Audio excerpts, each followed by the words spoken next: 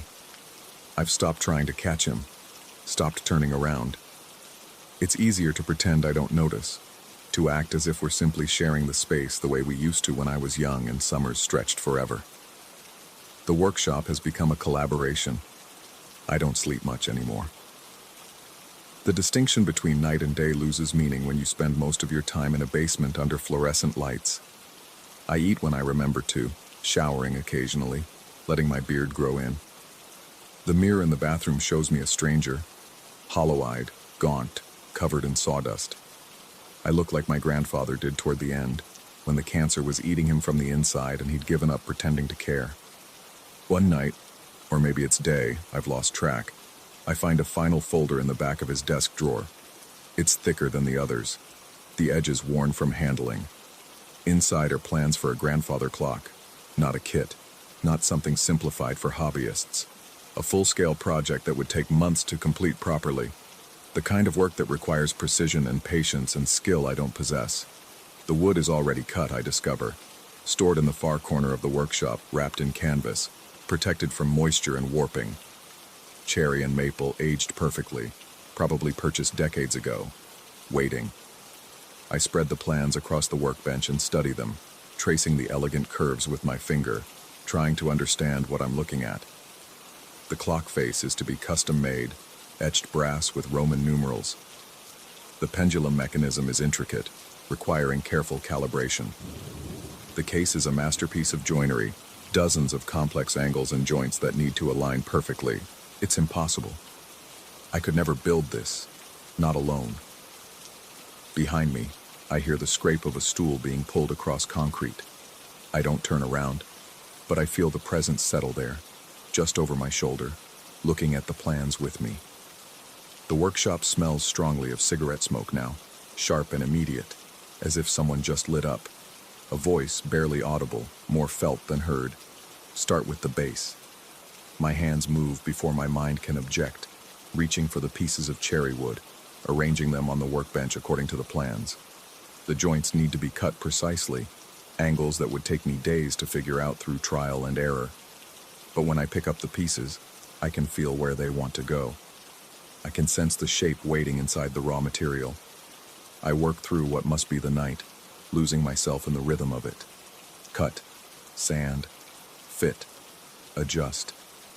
My grandfather's presence hovers at the edge of awareness, a weight in the air, a warmth at my back. Sometimes I feel pressure on my hands, gentle guidance, correcting my grip or adjusting an angle. Sometimes I hear that voice again, offering instructions I don't consciously register, but my body somehow understands. The base takes shape. Perfect. Too perfect. I should be terrified. I should run. But instead I feel something else. Something I haven't felt in years.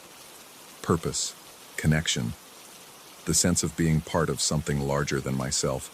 Some continuity that stretches backward and forward through time.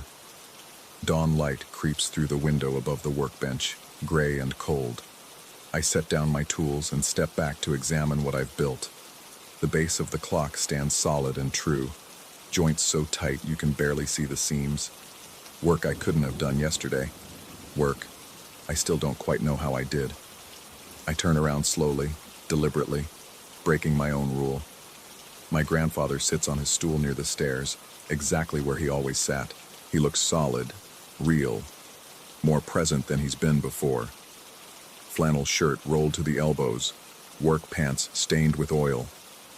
That expression on his face I remember so well.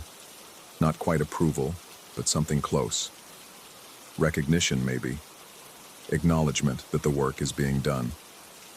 We look at each other across the cluttered workshop, across the distance of all those wasted years, and I understand finally what he needs. Not forgiveness, not reconciliation, just this. The work finished, the projects completed, the things he left undone made whole. I open my mouth to speak, to say something, anything, but before I can form words, he fades. Not dramatically, not with any supernatural flourish. He simply becomes less solid, less there, until I'm staring at an empty stool and wondering if he was ever there at all.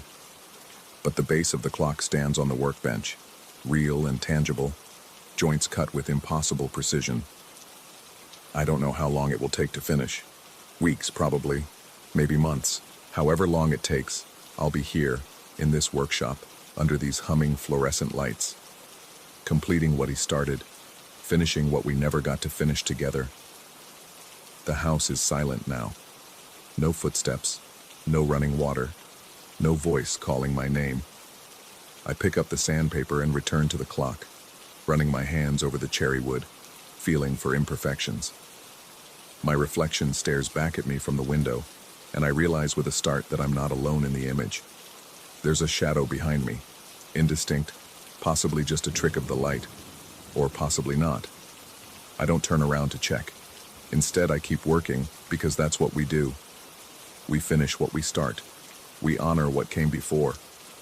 And if it takes a lifetime, if it costs me everything, if I become as much a ghost in this workshop as he is, at least the work will be done.